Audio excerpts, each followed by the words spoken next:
life of Hollywood, hosted by Marcus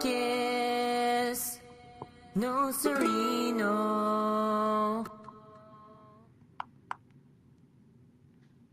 Welcome to the life of Hollywood, hosted by Marcus Nocerino.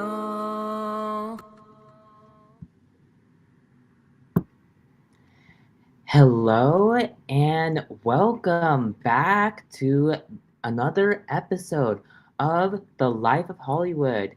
This is a podcast where we converse with working professionals about their start in the competitive world of Hollywood. I'm your host, Marcus Nocerino.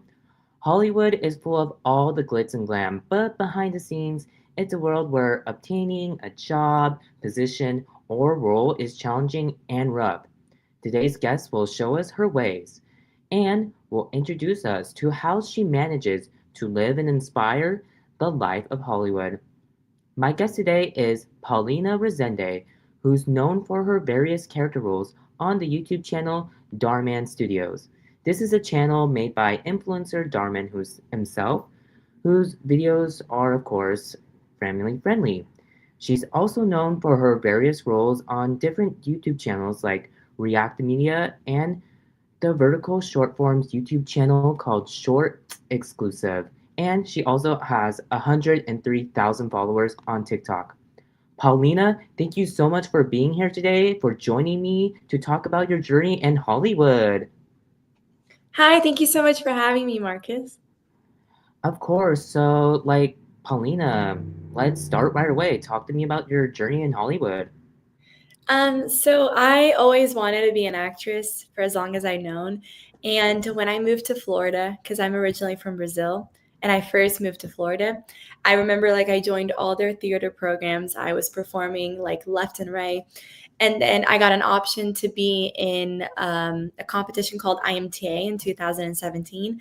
And I literally found it most randomly. I had just joined Facebook because I had just turned, I think I was 15 at the time. So I had just turned the limit to get Facebook. And a friend of a friend liked to post and it recommended for me. So it's kind of like a butterfly effect. And I saw the post and then I auditioned and then I got in and my sister auditioned and we got in. And IMTA was this competition in New York. And it was competition for acting commercially, theatrically, modeling, and singing, runway print, you had everything. And you were in front of thousands of Hollywood agents and managers. And it was a whole week of competition. And then at the end of the competition, I was able to find my manager. My sister found her manager. And then she asked us to move to LA to pursue acting. So that's how I got started on this industry. Nice. And is it tough looking for roles and auditions? I personally don't look for them. My manager does. But I did have a conversation with her about how auditions are nowadays. And she's saying that it is a lot harder because post-COVID, the industry really changed, post-strike.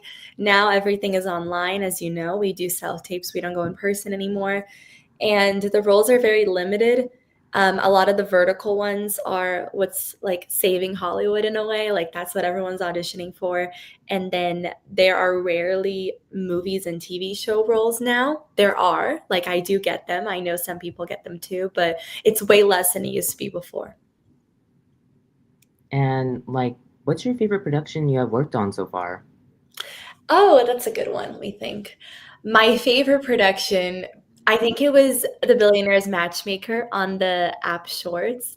I worked with Fumero Films, and they have a great reputation in the vertical world. And they were just wonderful to work with. The production was great.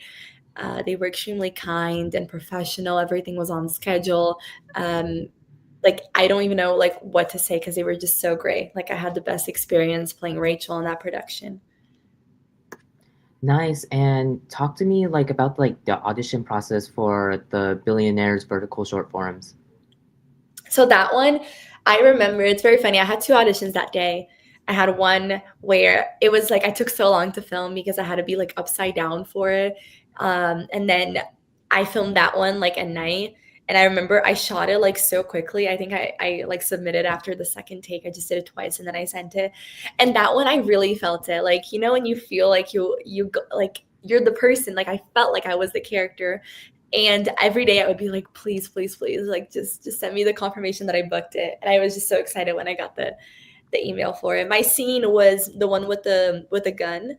That was my scene, and I shot it with like a remote controller in my house. And then when I like killed the person, I put the special effects. So that was really fun. And then there was like another personality scene just to get to know the character. But I remember like the scene was so fun to film that I was like, I can't wait to shoot this in real life. Nice, nice. And like, what was your character about for the video? The billionaires, I was a sociopath. I was actually insane. My character, she basically marries all these men that are very wealthy, and then she divorces them and gets half of their money. So that's how she builds her empire. And then she has this enemy. Her name is Emily Carter, and she wants to steal Emily's guy. Like they kind of meet together. Emily is like a matchmaker for billionaires. And so she pretends to be this guy's perfect match so that she can like marry him and then steal all his money and continue her empire. And then when it doesn't go according to plan, like she goes absolutely chaos. That's pretty interesting. And how are you and like the psychopath character you played are alike? I'm a very perseverant person. I don't give up. So I do think that Rachel and I have the perseverance because she did not give up. She went to absolutely lengths for this man. So I do think that's like the only thing we have in common. We're both very charming, I would say.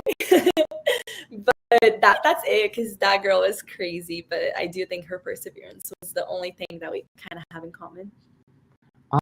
Nice, nice, nice. And you're also part of React Media. Like, what was the process of getting on that? So it was from my agency a while back, Eris Talent, that we were actually talking about before. And my agent had submitted me for React, and I had no idea what the show was about. I honestly thought that I was going to be a background actress for a reaction thing. So I thought I was just going to be an audience member. And I remember like filming the audition and thinking, why do they need that much information on me if I'm just going to be like cheering for them? So the audition was probably one of the longest auditions I've ever filmed. I think my audition was 10 minutes long.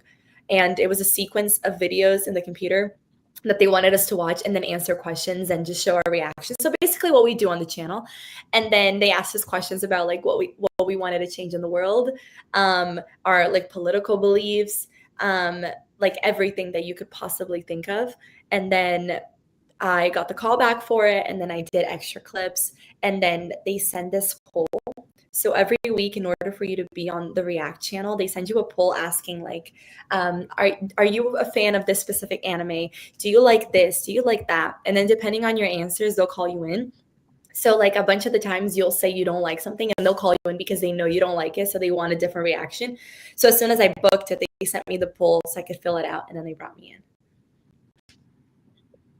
And also, you're an influencer as well. Did your like TikTok following like had to do with anything with React Media? I do think a little bit, yes, but I did gain most of my following from my Harry Potter green screen videos that I filmed in quarantine.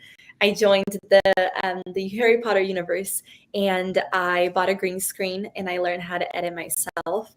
So I would basically put myself in the Harry Potter world and dress the part and everything, and just film little sketch comedy, funny clips. I made like a little series about a story, and I just think that blew up back then. Not necessarily blew up, but like it became very popular since everyone was kind of doing Harry Potter. So it brought me great friends. Like I was able to collab with so many cool people, and people enjoy those videos. Until today, I'll get comments and likes about these videos. I miss doing them. I haven't done them in ages. They were really fun. Yeah. So basically, you started like getting like mostly your following from like TikTok, from all the Harry Potter videos. Do you have a favorite Harry Potter video you made? Oh my God, there's so many. I don't know. I think any of the Harry ones that I did, because Harry was my favorite Harry Potter character. I do think there was a fun one that I filmed with Cedric, and it was like him in the Twilight universe, and it was me saying like, "Have you finished Harry Potter: Order of the Phoenix?" Or no, Harry Potter and the Goblet of Fire, and he's like, "Yeah, I'm so sad that Cedric dies." But it's kind of funny because he plays Cedric, but he's Edward in Twilight. So I thought that one was a really fun one to film. Nice, nice. And do you have another like favorite Harry Potter character besides Harry Potter himself? I do like Cedric. I'm not like the biggest Draco. Like I love Draco, but I'm not one of those Draco lovers. Because I do think like he was very. Everyone was saying, "Oh, Draco, I love Draco," and then when I watched the show, he wasn't as prevalent in like the Harry Potter universe. He kind of appears not as much as I thought he was going to because of his popularity. So I didn't get to know this character as much, but he was like very important to the series.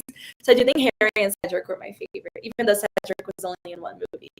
And also, you're also on the YouTube channel Dharman Studios. Yes, What where was we your favorite, like, yes, and what is like your favorite video you made from them? It was the one we met on. It was the Timu one.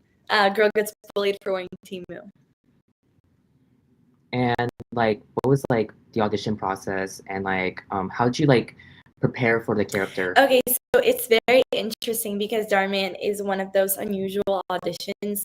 So basically, what they do is they send you like you submit regularly on Actors Access, and they send you the sides and everything, but they're not really casting for that role. It's very rare that you get booked for the role you audition for. I think the only person I know that got that was my sister, who she auditioned for the emo character role, and she got it for Emmy in one of the, I think it was a cheerleading versus emo girl episode.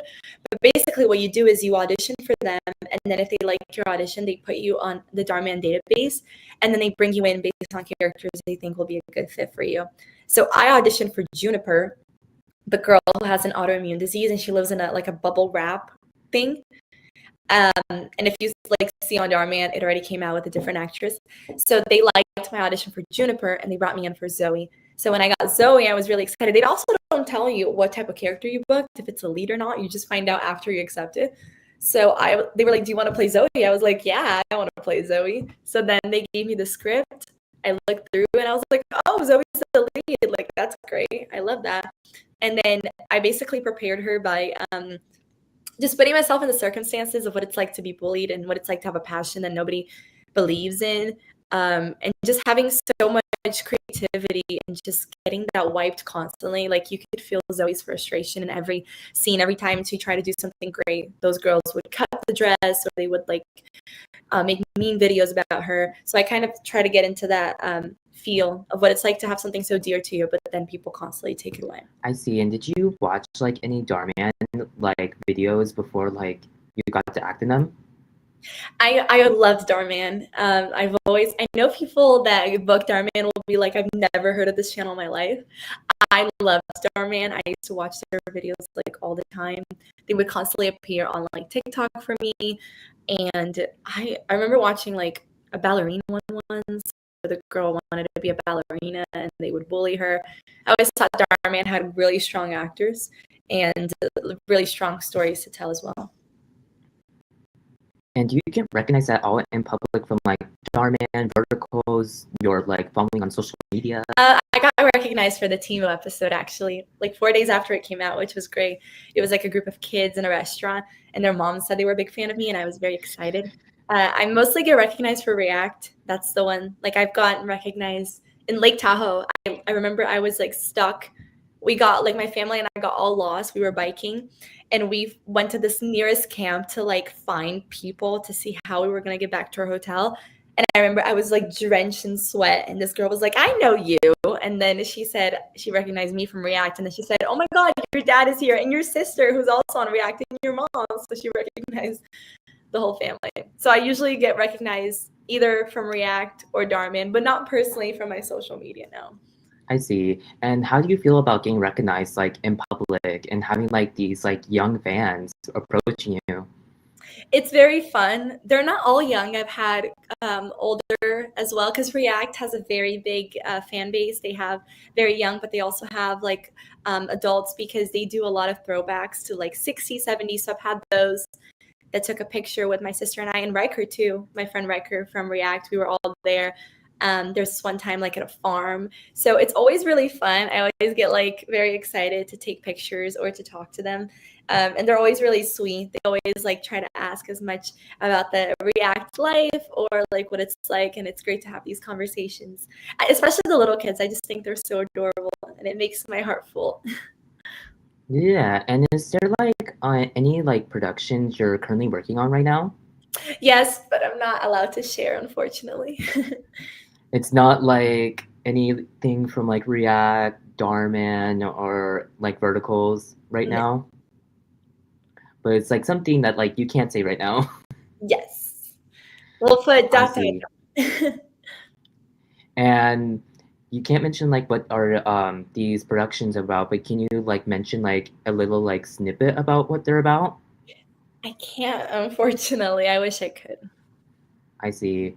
And is there like any like actor or actress you want to work with in the future? I might be biased, but I would love to work with my sister again because it's just so much fun. We're always like filming together, taping together. So we have this like on-screen chemistry. A lot of the times we'll get booked for the same projects without people knowing we're sisters because we have that great on-screen chemistry. Because obviously we're sisters, like we're super comfortable next to each other.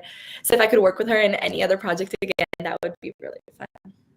That'd be cool, but like, is there an actor and actress that like you grew up watching and that like inspired you to like start acting or like specific like show? I personally love Meryl Streep. I think she's extremely talented, and all of her movies, Devil Wears Prada, she's insanely talented and brings such different characters. I love Viola Davis from How to Get Away with Murder. I watched all the seasons from it, and she just has this ability to really captivate the audience. She played Annalise Keating, and she really nailed the intimidating professor that basically gets her students to get away with murder. So you would see like her side of being extremely professional, but at the same time, she would do whatever it takes to save those kids and keep them out of trouble. So she was able to convey so many emotions of like being overwhelmed, being loving, even though her character wasn't as loving like when she could. So if I could work with any of these incredibly talented actors, I would be very happy. And to learn from them too, because when you're on set with big names, you learn from their experiences, and sometimes they'll give you acting tips too that you never knew. So that could be fun. And what are your favorite films that you like watching of Meryl and Viola? My favorite film of Meryl Streep was The Devil Wears Prada. Viola, my favorite work that she has done was the How to Get Away with Murder, because I think like that was insane for her. It was so incredible. I know she was in Hunger Games too, the newest one, and she did fabulous on that. I almost didn't recognize her with the costume, and I was like, wait a minute, I know that voice. So she did wonderful in that too. So those are my favorites from those two. And speaking of Hunger Games, I know like a lot of the actors in Hunger Games are like around our age and are young adults. Did you ever like had a chance to audition for like the recent Hunger Games film or the new one that's like gonna be out soon? I didn't, unfortunately. I didn't even know they had another Hunger Games coming out. I thought after the one with Rachel Zegler, I think that's her name. I thought that was the cutoff. Oh, I see. I heard that there was gonna be like a new one, but you didn't audition for the Songbird No, film. not that one. I think they went with bigger names for that. I see. And how did what do you like about like the Hunger Games films so far? I love Jennifer Lawrence's playing Katniss Everdeen. I've gotten people say that I kind of look like her just because of the eye and the hair color. So I was like, sometimes I'll do a braid and they'll be like, you look like Katniss Everdeen. But I do think the Hunger Games franchise is very interesting because they're basically going through these games that it's like a life and death situation, and with the districts and stuff. So you can see the difference in classes and the poor having to do whatever it takes to survive, and then Katniss overturning Snow's government. So it's a very cool dynamic, a very dystopian one too. I like the implementation of games, just like the Maze Runner. They have like the game aspect of it of trying to find the end of the maze. So those are always fun to watch. I see. And was there like one role that like you auditioned for that you really wanted and but you didn't get? And which project was that? I really wanted to play Hannah in the. I'm blanking on the name. It's the ice skating one. Do you know what the hockey one? On campus. On campus, yes. Because I did search up her character in the book, and she has my features, like the light eyes and dark hair. So I was like, great, I look like her. And I remember I loved my audition. That was my favorite audition I've done. It was for Hannah on Off Campus, and I didn't get it. The other, I don't know what her name is, but I know that she got it. Rightfully so. I bet she did an incredible job, but I really wanted that one. I see. And it could be like so hard because like you're auditioning for especially for the bigger projects, you're auditioning like against like bigger people, but then they can like choose either a new actor or like basically somebody that's like has more experience or like a celebrity. Yeah, and you also don't know what they're gonna go for looks wise. A lot of the characters that booked, because Hannah, I know they stuck with the looks of the book, but a lot of other characters look completely different from their book description. So you don't know even if they're gonna look for someone that looks like you. It has so many variables. And do you have any like future goals in your career? For acting wise, I really hope that one day I will be either on a Netflix show. I feel like that would be really cool, or be part of a movie as the lead where it goes to the AMC theaters and see myself on the big screen. I feel like if I ever got to that point, I know I made it in my acting goals. Like, obviously, everyone wants to win an Oscar for best performance, but I do think if I see myself on the big screen, that's enough of a win for me. I see. And did you ever audition for like any Netflix shows? There was a project I did a while ago that was supposed to go on Netflix. I don't know what happened to it. So I got to experience what it's like to shoot a show that could possibly be on Netflix. I don't recall a specific audition because a lot of the times they won't tell you where it goes. Um, so not really. Hmm. And do you have like any advice for like other actors on how to get started like in the industry or like any aspiring like content creators? I would say for content creation to always put your content out there. Don't be scared because a lot of the times you never know which ones are going to do well. I know for me personally, there would be some videos that I'm like, this is not going to do well at all. And I would post and it would be my best video. And others that I would spend so much time wouldn't get as much views or engagement as the other ones. So to always post, don't doubt yourself. If it doesn't do well, you can always take it down or you can just leave it for the fun of it. For acting, if I were to start like today, in my career, I would do so many things differently. I wish someone would have told me what the industry is like. The first thing I would do is get really strong headshots. I think that's very important. My mom is a headshot photographer, and I'm very blessed because she gets to take my pictures. So whenever I need headshots, I just go to her studio and she takes my pictures. So I have a personal headshot photographer. And she also done many of other actors like Riker, as you know, who has been on the podcast. He got his headshots taken by my mom.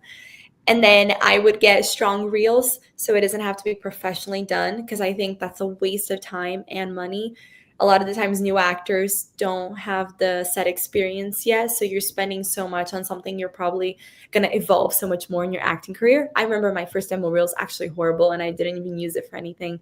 So I would say get a phone, film yourself as if you're filming a self-tape, choose a drama and a comedy scene. And then if you speak any languages, because I speak Portuguese and Spanish, I also made 2 more. So I have 4 in total. That's what I started with. But now I have clips from other stuff I've done. But for new actors, just get those 2 in. And then I would say get an Actors Access subscription and just self-submit to anything you can find. Get that audition experience of getting auditions, giving it, submitting it on the actual timeline, and just getting the experience of getting multiple scripts and knowing how to handle it. And then the casting directors will recognize you and then they will keep sending you more and more stuff. They'll be like, oh, this person, I know her. Let me give her this audition. And then you eventually book. That's really good advice, Paulina. And also, thank you so much for joining me today and for like having a great conversation with me. I wish you like, all the luck and all the success on your journey. Thank you so much, Marcus, and thank you for having me. Of course. Everyone that's watching or gonna watch later, watch Paulina Rezende on the YouTube channel Dhar Studios and Vertical Short Series on Shorts exclusive YouTube channel. Follow Paulina on her Instagram account, link below too. Thank you to my producer Frolian, and I'll see everyone next time. I'm your host, Marcus Nocerino, and I will see you all next Sunday at 12:30 Pacific for a new episode of The Life of Hollywood. Thank you, Marcus, and thank you, everyone. Thank you. Bye. Welcome to the life of Hollywood, hosted by Marcus Nocerino.